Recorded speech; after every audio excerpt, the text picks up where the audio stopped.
안녕하세요. 오늘도 묵상하게 나온 여러분을 예수님의 이름으로 사랑하고 축복합니다. 약 한 달 반 동안 저희가 역대하를 묵상을 했는데요. 이제는 에스라 말씀으로 묵상을 시작하게 됩니다. 에스라는 사람들에게 성경 말씀을 잘 가리킨 사역으로 제일 유명한데요. 에스라를 통해서 하나님은 저에게 또 어떤 말씀을 해주실까요?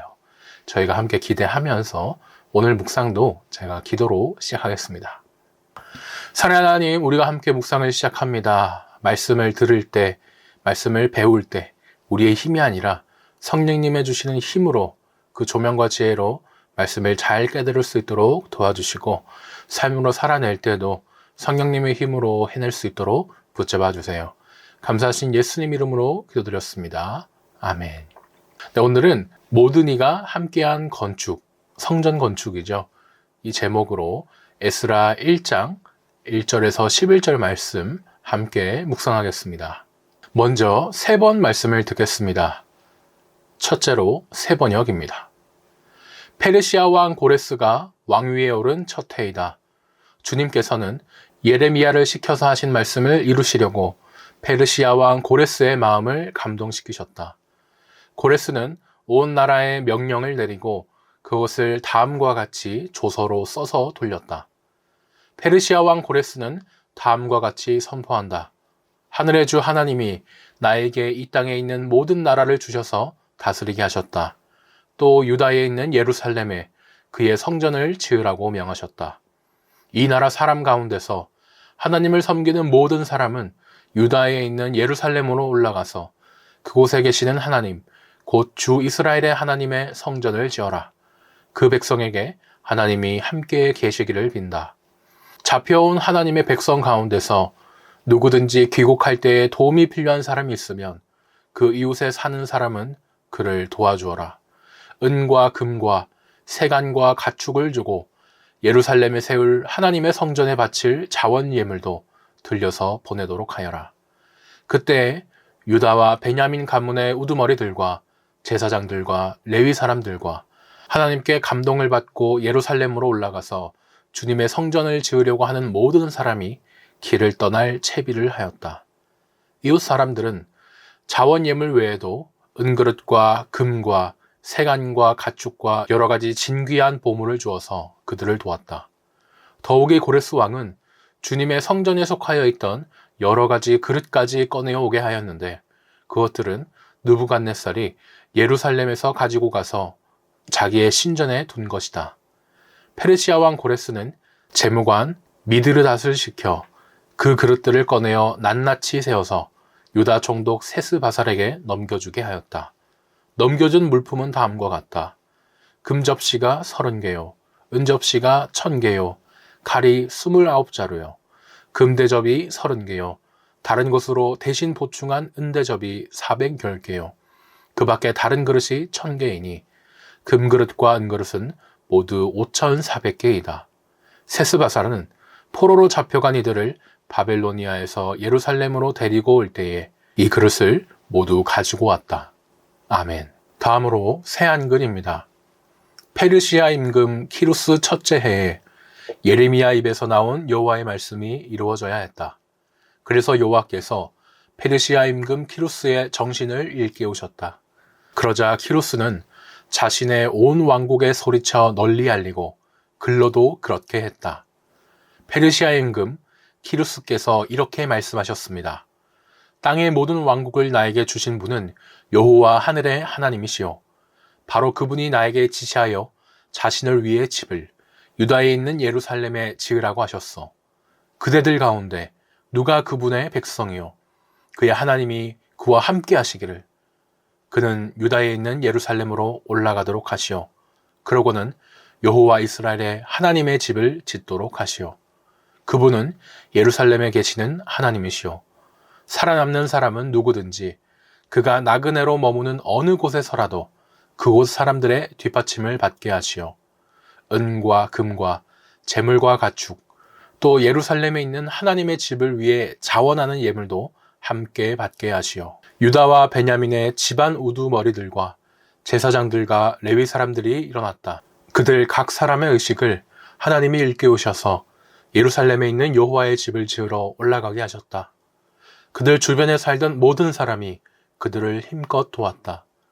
은그릇과 금과 재물과 가축과 값진 것들을 주었다. 그 밖에도 모든 자원하는 예물을 주었다.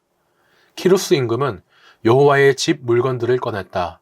네부카드네자르가 예루살렘에서 가지고 나와서 자신들의 집에 두었던 것들이다. 그는 그것들을 세워서 유다 총독 세스바살에게 주었다. 그 수는 이러했다. 금접시 30개, 은접시 1000개, 칼 29개, 금대접 30개, 조금 못한 은대접 410개, 다른 그릇 1000개였다. 금과 은으로 된 물건들은 모두 5400개였다. 그 모든 것을 세스바살이 가지고 올라갔다. 사로잡혀 갔던 사람들도 함께 바빌로니아에서 예루살렘으로 데리고 올라갔다. 아멘. 마지막 메시지입니다. 페르시아 왕 고레스 1년에 하나님께서는 예레미야를 통해 주신 메시지를 이루시려고 페르시아 왕 고레스를 일으켜 온 나라에 공포하게 하셨다. 그 내용은 이러하다. 페르시아 왕 고레스가 선포한다. 하나님, 하늘의 하나님께서 내게 지상의 모든 나라를 주셨다. 또 내게 명령하여 유다에 있는 예루살렘에 그분을 예배할 성전을 짓게 하셨다. 너희 가운데 그분의 백성에 속한 자들이 누구냐? 하나님께서 너희와 함께 하시기를 빈다. 유다에 있는 예루살렘으로 돌아가 하나님 이스라엘의 하나님, 예루살렘의 하나님의 성전을 지어라. 남아있는 백성이 있거든 거주지에 상관없이 예루살렘에 건축할 하나님의 성전에 바칠 은, 금, 연장, 짐 싣는 동물과 함께 자원 예물도 주어서 보내도록 하여라. 유다와 베냐민 가문의 우두머리와 제사장과 레위인들, 곧 하나님께서 일으키신 모든 사람이 하나님의 성전을 짓기 위해 예루살렘으로 함께 떠났다.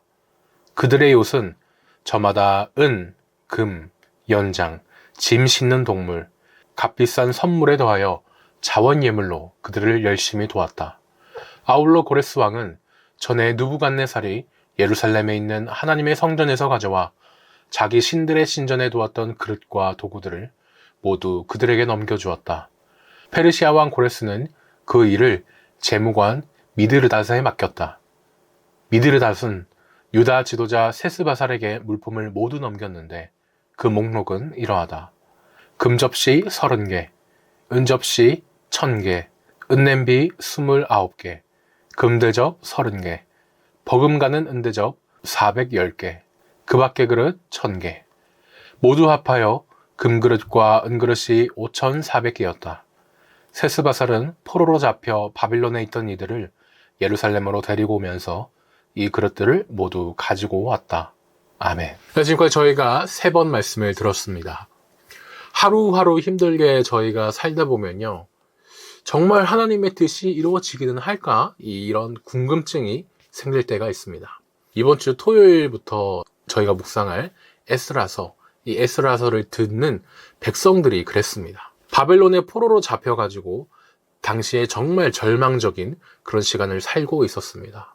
그런데 하나님은 그 백성들의 기도를 들으시고 응답해 주셔서 정말 예상하지 못한 일을 일어나게 해주세요. 아니, 이 사람이 이런다고 싶을 정도로 하나님께서 사람의 마음을 움직여서 놀라운 일을 일으켜 주십니다. 물론 하나님은 누구의 도움이 필요 없고 혼자서도 다 하실 수 있는 분이죠. 하지만 이 또한 우리를 위해서 하나님은 사람을 통해 또 그 마음을 움직이셔서 여러 가지 일들을 하나님 뜻대로 이루어 가십니다. 큰 1번입니다. 1절에서 4절을 보니 페르시아 왕 고레스가 여호와의 성전을 건축하도록 조서를 내립니다. 고레스가 유다 백성에게 예루살렘으로 올라가 성전을 건축하라는 명령을 내린 이유는 무엇입니까? 1절을 보니 하나님께서 예레미야를 통해 하신 말씀을 이루시려고 고레스의 마음을 감동시키셨기 때문입니다. 페르시아라는 나라를 아시죠? 성경에 바사라고도 나오기도 하는 이 나라가 바로 페르시아입니다. 페르시아 전만 해도요, 중동은 바벨론의 손아귀에 있었습니다. 바벨론이 최강대국이었고 남유다도 망하게 했었죠. 그때 바벨론이 유대인들을 포로로 이렇게 잡아갔었습니다. 그런데 이제 그 바벨론도요, 역사에서 새로 등장한 이 페르시아라는 나라에 의해서 망하게 됩니다. 유대인들의 주인이 그러니까 바벨론에서 페르시아로 이제 바뀌게 된 것이죠. 페르시아는 유대인들을 이제 어떻게 할까요? 대부분의 제국들은 이전에 미리 누가 정복했던 민족과 땅은 그대로 넘겨받습니다. 고려가 신라 땅을 거의 그대로 먹고 고려도 조선의 땅을 거의 그대로 이제 먹은 것과 같죠. 그런데 놀랍게도요, 페르시아는 그대로 먹지 않고 이 유대인들을 고향 땅으로 돌려보내줍니다. 여전히 유다 땅은 페르시아 관할 아래에 있지만 이 유대인들을 포로 생활에서 풀어줘서 너네 고향으로 돌아가서 하나님께 예배 드려라, 이렇게 얘기를 한 것이죠. 참 놀라운 일이 일어났는데, 아니 이렇게 하나님이 우리를 포로에서 벗어나게 하신다고? 놀라운 일이 일어난 것인데요. 어떻게 일어난 것입니까? 단순히 겉으로 보기에는 페르시아 사람들이 전에 강압적이었던 바빌론과 다르게 유대인들을 잘 달래서 잘 구슬려서 이용해 먹으려는 거 아닐까? 정치적인 계산과 의도로 생각할 수도 있습니다. 하지만 아니죠. 하나님이 예전에 예레미야에게 말씀하셨던 그 예언, 그것을 지키시기 위해 하나님이 그 페르시아 왕의 마음을 움직이신 겁니다. 70년 동안 너희가 바벨론에서 노예 생활하고 나면 다시 고향으로 돌아가게 해주겠다, 그렇게 하나님이 약속을 하셨었는데요. 그 약속을 놀라운 방법으로 이루어 주신 겁니다. 페르시아의 왕 그 고레스의 마음을 하나님이 만져버리신 거죠. 그것이 정말 아무도 생각하지 못했던 방법이었는데 이렇게 일이 잘 풀릴 수가 있나? 저 사람이 갑자기 저런다고? 어리벙벙하고 또 놀람도 있는 그 속에서 유대인들이, 유다 사람들이 고향 땅으로 돌아오게 됩니다. 유대인, 유다인, 유태인은 본질적으로 다 같은 말이라고 생각하면 좋겠습니다. 페르시아가 유대인들을 그냥 돌려보내준 것도 아니에요. 너희가 하나님 믿는 민족이라며 가서 그러면은 너희 하나님께 예배를 잘 드려줘. 예배에 관한 여러 지원을 해주면서 돌려보내줍니다. 많은 사람들이 이제 세상을 이분법적으로 봐요. 하나님과 마귀의 싸움으로 보시는 분들이 간혹 계십니다. 그런 분들은 우리가 기도를 많이 해서, 아니면 우리가 뭔가를 많이 해서 마귀가 아니라 하나님이 이길 수 있게 우리가 힘을 보태야 된다, 이렇게 자신의 힘으로 뭔가 하나님을 돕고 이렇게 생각하시기도 해요. 하지만 아니죠. 하나님은 세상을 만드시고 지금도 다스리고 계시면서 마귀도 이미 이기고 다스리고 계신 분입니다. 마귀가 하는 나쁜 짓도 하나님의 허락하에서, 하나님의 용인 아래에서 이루어지는 것이지, 우리가 모든 것을 이분법적으로 영적 전쟁이라고 생각하면 신학적으로 정말 위험해질 수 있습니다. 하나님께서 세상과 마귀를 지금도 다스리고 계신다, 이 생각은 하나님께서 우리 믿는 사람뿐만 아니라 세상도, 또 세상 나라의 왕도 사용하시는구나, 오늘 말씀에서도처럼 확인할 수가 있죠. 하나님은요, 늘 사람의 생각을 뛰어넘으시고 사람의 능력도 뛰어넘게 일을 하십니다. 고레스 왕은 유다 백성 주변에 살던 사람들에게 무엇을 명령합니까? 4절을 보니 은과 금, 여러 물건과 짐승으로 유다 백성을 도와주고 성전을 위하여 예물도 드리도록 했습니다. 페르시아의 고레스 왕이 유대인들을 이제 고향으로 돌아가게 해줬습니다. 그런데 그 중에는요, 고향에 가봤자 다 파괴되어 있는데 별 볼 일이 있나? 나는 그냥 여기 계속 살던 데 살래, 이런 사람들도 있었죠. 하나님을 믿는 사람은 다 돌아가려고 했는데 그 중에 이제 신앙이 그렇게 좋지 않았던 사람들도 있던 것입니다. 고레스 왕은 이제 이런 유대인들에게는, 그래, 여기 남아있고 싶으면은 너의 자유인데, 너희가 여기 남아서 사는 대신에 돌아가는 사람들이 있지. 그 돌아가는 사람들이 잘 돌아갈 수 있도록, 또 가서 예배를 잘 드릴 수 있도록 너희가 도와줘야 돼, 이렇게 명령을 합니다. 성전을 짓는 데 쓸 예물도 원하는 만큼 그렇게 이제 지원할 수 있게 해줬는데요. 하나님이 하시면 사람이 아무리 길을 써도 안 되던 일이 너무나 이렇게 쉽게 단번에 해결되는 모습을 저희가 볼 수 있습니다. 남아있는 사람들 중에는요, 물론 이미 그곳에서 가정이 생겨서 움직이지 못하는 사람들도 많았을 텐데, 하나님은 이제 고레스 왕을 통해서 고향으로 돌아가는 사람뿐만 아니라 유대인의 정체성을 가지고 있는 사람이라면, 하나님을 믿는 사람이라면 누구나 다 성전을 짓는 데 힘을 보태라, 이렇게 말씀을 주신 겁니다. 하나님을 예배하는 일은 너는 예배해, 나는 쉬고 있을게, 이게 안 된다는 거죠. 우리 모두가 하나 되어서 예배를 드리는 것입니다. 나눔 1번입니다. 고레스가 유대인을 고향으로 돌려보낼 거라고, 하나님을 위한 성전을 다지시도록 도울 거라고 어느 누구도 상상조차 못했거든요. 그런데 그 일이 오늘 일어났죠. 내가 전혀 생각하지 못한 방법이나 사람을 통해서 하나님이 친히 일해 주신 적이 있습니까? 있다면 언제 그랬는가? 또 어떠했는가? 생각해 보면 좋겠습니다. 큰 이원입니다. 5절에서 11절을 보니까 백성이 성전 건축에 자발적으로 참여하고 성전에 쓰였던 예배 도구들이 반환됩니다. 고레스가 조서를 내리자 유다 백성은 어떻게 반응합니까? 5절을 보니 지도자들, 제사장들, 레위 사람들, 마음에 감동을 받은 백성이 다 일어나서 고향으로 돌아갈 준비를 했습니다. 고레스 왕이 유대인들에게 너네 고향 예루살렘으로 돌아가라. 가서 예배 잘 드려라. 이렇게 명령을 합니다. 당연히 대부분의 사람은 감사합니다. 얼른 돌아갈게요. 이렇게 반응을 했죠. 거의 모든 사람들이 그랬지만 그 중에서도 성경은 가문의 지도자들, 제사장들, 그리고 레위 사람들에게 특별히 또 집중을 합니다. 왜? 이 사람들은 예배를 담당하는 사람들이잖아요. 또 신앙으로 백성을 이끄는 지도자들이기 때문입니다. 그동안 이스라엘 사람들이, 그동안 유대인들이 예배를 드리고 싶어도 제대로 드릴 수가 없었어요. 그런데 이 사람들은 이제 우리가 다시 예배 드릴 수 있겠구나. 무너진 성전도 다시 짓고 하나님께 예배 드릴 수 있겠구나. 이렇게 생각을 하면서 얼른 돌아가겠다고 그렇게 반응을 한 것이죠. 누구보다도 먼저 그렇게 이제 돌아가겠다라고 나선 건데요. 이들을 중심으로 또 하나님이 다른 백성들의 마음도 움직여 주셔서 모두가 함께하게 됩니다. 전에 제가 모든 유대인들이 다 돌아간 것은 아니라고 또 말씀을 드렸죠. 몇몇 사람들은 바벨론에 남아있는 사람도 있긴 했습니다. 그것이 좀 아쉬운 부분입니다만 저번 주에 복음을 전할 때 어땠습니까? 복음을 받아들이는 사람이 있는가 하면 거부하는 사람도 있었습니다. 예수님이 복음을 전하실 때도 그죠. 심지어 반대하고 핍박하는 사람들이 그렇게나 많았는데 예나 지금이나 이 복음을 거부하는 사람은 늘 있다는 것. 전할 때 늘 받아들여지지는 않더라는 것. 그 사실이 2025년 지금 저희가 또 복음을 전하고 신앙생활을 할 때 반대에 부딪힐 수 있잖아요.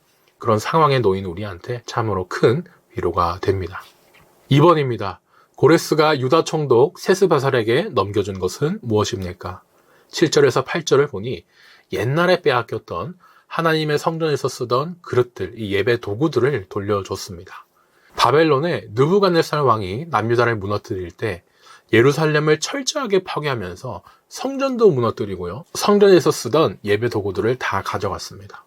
예배 도구는 금, 은 같은 이런 귀금속으로 만든 것이 많았는데 약탈품으로 이거 돈 좀 되겠네. 이거 좋아 보이는데 다 가져간 겁니다. 그런데 이 예배 도구들을요. 페르시아의 고레스 왕이 이거 들고 가서 다시 예배 잘 드리는 데 쓰거라. 이렇게 유대인들에게 돌려줍니다. 이 사건은요. 자칫 전당포에서 그냥 맡겼던 물건 다시 찾는 것 아닌가 이렇게 생각할 수도 있습니다. 하지만 사실 더 큰 의미가 있죠. 이 성전 도구와 여러 물건들이 원래 있었던 자리, 예루살렘 성전으로 돌아오는 것이잖아요. 당연히 있어야 할 곳으로 그 물건들이 돌아오는 것입니다. 백성들이 하나님께 나와서 제자리를 찾아오니까 예배도 제자리에 돌아오고 그 예배 도구들도 제자리에 돌아오는 거죠. 포로로 오기 전에 평화로웠던 그 삶도 제자리로 이제 돌아오게 될 것입니다. 3번입니다. 세스바살이 돌려받을 성전 그릇은 모두 몇 개입니까? 11절을 보니 5,400개였습니다. 남유다는요, 지금 나라가 망해서 포로로 끌려가 있잖아요. 왕이 없습니다. 왕이 없는 대신에 총독이 있어요. 일제강점기 때 조선 총독부 총독처럼 식민지를 다스리기 위한 그 지도자를 이제 페르시아가 총독으로 세운 것입니다. 그 사람이 세스바살이라는 사람이에요. 세스바살 총독은 창고를 지키고 있던 미드르닷에게 바벨론이 빼앗았던 물건들을 하나도 빠짐없이 모두 돌려받습니다. 그 숫자가 정말 엄청나게 많았는데요. 9절과 10절에 이제 돌려받은 성전 그릇들의 목록이 쭉 나옵니다. 근데 그 그릇의 수를 더해보면요. 1,400개가 안 돼요. 5,400개 받았다 그랬는데 왜 더하면 5,400개가 안 되지? 성경에 오타가 있나? 실수가 있나? 당연히 그럴 리는 없죠. 저희는 성경은 성령 하나님께서 어떠한 오류 없이 기록하셨음을 믿습니다. 유기적인 영감으로 기록하셨다고 믿는데 그 뜻은 이 5,400개라는 수는 목록에 다 적히지 않았던 그릇까지 포함한 숫자구나. 이 목록에 나온 것보다 훨씬 많이 그릇을 다 돌려받아 왔구나. 저희가 알 수 있습니다. 이제 유다 백성은요, 이 성전 도구를 가지고 예루살렘으로 돌아갑니다. 무너진 성전도 다시 세우고 이 도구들로 이제 예전처럼 하나님을 예배하는 일에 사용합니다. 모든 것이 제대로 돌아가는 이 놀라운 역사가 일어난 것인데요. 이 놀라운 일 어떻게 시작된 건지 기억하시죠? 네, 바로 하나님이 사람의 마음을 움직이셔서 일어났습니다. 하나님은 페르시아 왕 고레스의 그 마음을 움직여 주셨고 또 다른 사람들의 마음도 움직여 주셨죠. 사람의 마음을 움직인 하나님께서 2500년 전에만 이렇게 일하셨겠습니까? 아니죠. 하나님은 지금도 우리의 마음을 또 누군가의 마음을 하나님의 뜻을 위해 사용하시고 움직여 주십니다. 나눔 2번입니다. 이스라엘 백성들은 하나님 나라를 다시 세우겠다면서 편하게 살던 곳을 떠나서 폐허가 된 고향 예루살렘으로 돌아가기로 마음먹었습니다. 하나님 나라를 위해 내가 떠나거나 버릴 것은 무엇이고 함께 할 일은 무엇인가 생각해보면 좋겠습니다. 마지막 기도 제목 나누겠습니다. 나의 삶에 있어서는 편안하고 안정된 삶보다 하나님 나라를 위해 더 힘쓰며 살게 해주세요 기도해 주시고, 우리 교회를 위해서는 하나님이 보내주시는 여러 사람과 힘을 모아 하나님 나라를 세워가게 해주세요 기도해 주셨으면 좋겠습니다. 오늘 묵상은 여기까지입니다. 이번 한 주도 힘내시길 바라면서 저희는 주님 부활하신 주일날 뵙겠습니다.